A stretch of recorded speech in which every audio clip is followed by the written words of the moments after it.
What's up, Portland Timbers fans? Angel back with another video with some great news. As you guys already know, Portland Timbers have beat Austin FC 1-0 in a very close battle. Um, you know, what a great game. Honestly, just overall, still some kinks we got to work out, but let's just talk about the positives today. So we had a beautiful corner kick, not corner kick, but it was a kick in the corner, free kick by David Costa. First goal in front of the Army, scored in the 80th minute to win the game. Yeah, I can't give you a better ending to somebody's first goal in their career in MLS overall with a club. But let's go over a couple things today. So Portland Timbers, they ran the 3-4-3 formation against Austin, while Austin ran a 4-4-2 formation against us. It was a very close battle. A lot of foul trouble early on. Overall, Portland had a very bad game when it comes to cards. Portland had 5 yellow cards, while Austin had only 1. Just go back literally just last week when we had a really bad game against Vancouver. I really was supposed to make a video about that. I was at the game, but it was just like the worst feeling, worst way to start the season. But like last week we had a red card from Kamal Miller to start the game off. So, and then we lost him this game with a red card. You got to sit out one game. And I think too that kind of was just similar from last week was our newest player Joao Ortiz. He has kind of had a rocky start to his career with us. Just in general, I could just what I'm assuming is just he's just not used to the game, maybe, or not the game. He's been playing soccer his whole life, but just like it's just probably just very different from him overall. Maybe just he's not comfortable yet where he's at. He moved from a different country, so yeah, he didn't have the greatest game last week. He didn't have the greatest game this week.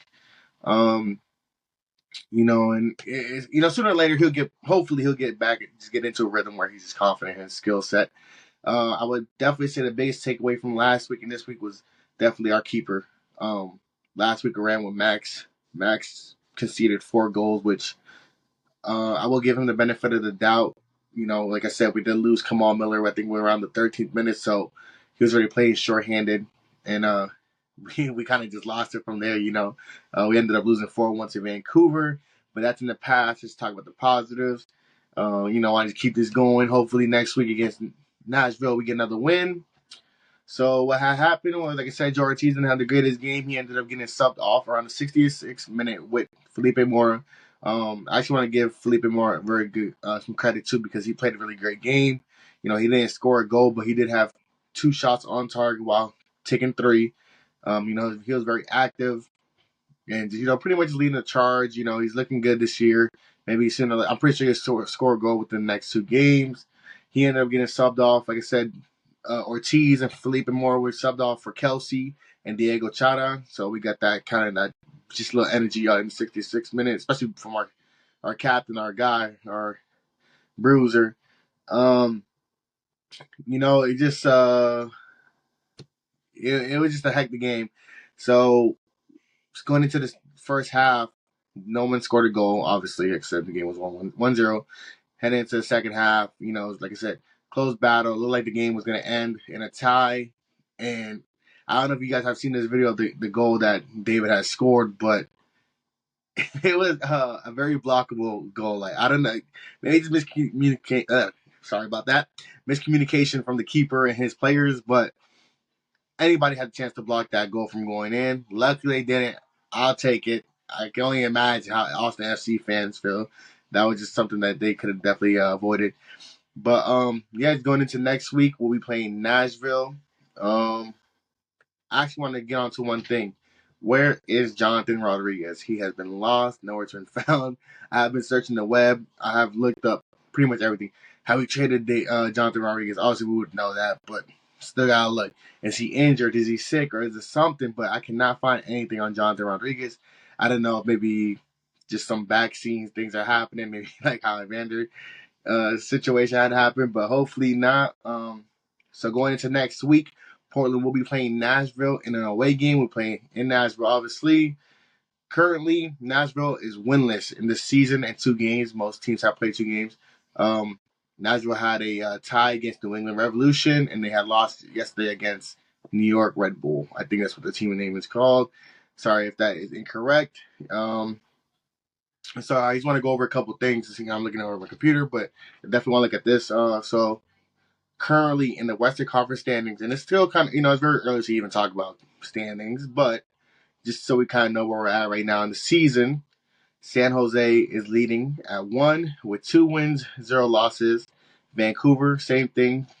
I'm just kind of Vancouver and LAFC are both are 2-0, and then we get to San Diego. They are 1 and a draw. They had just draw yesterday with St. Louis. I was actually watching that game. Very great game. Then we have FC Dallas 1-1, and then Austin with the 1 win, 1 loss. So they're at 6. And then we have Minnesota 1-1, and they're at 7. Actually, no, sorry about that. Austin FC and Minnesota are both tied at 6, and then Portland and Salt Lake City are both tied at 8. Like I said, still very early in the standings. I will say that the biggest teams I look at right now that I'm surprised are very low is Seattle Sounders, which is a great thing for us Portland Timbers fans because we hate them. They are currently winless at the moment, and so is Houston. I know they're going to lose another game today because they're playing against Inter Miami. Last time I checked, they were 0-3, or they were down 0-3, which is pretty crazy, even with Messi out. The whole big thing going on with Houston saying that they're going to give fans tickets to a future game because Messi didn't want to come and play. I guess that's what you can do if you're one of the biggest players, top 2 of all time. So I can't really say much about that. And then LA Galaxy is currently winless with 2 losses. And the reason why I would say the Galaxy is the most surprising, maybe not, just, they're a team. They got the money. They pretty much can get anybody they want. We faced LA Galaxy in 2 weeks, so hopefully by the time we face them, they're 0-3 and we can knock them down to 0-4. But yeah, so that's the early standings for the Western Conference. I don't know too much about the East. I didn't feel like mentioning it because, we are a Western team. If you guys enjoyed this video or have any opinions on what I've said or, disagree or just want to just say something, go ahead and drop that in the comment section. And if you guys enjoyed the video, go ahead and drop a like. If you guys like David's goal, drop a like. And I'll see you guys in the next one.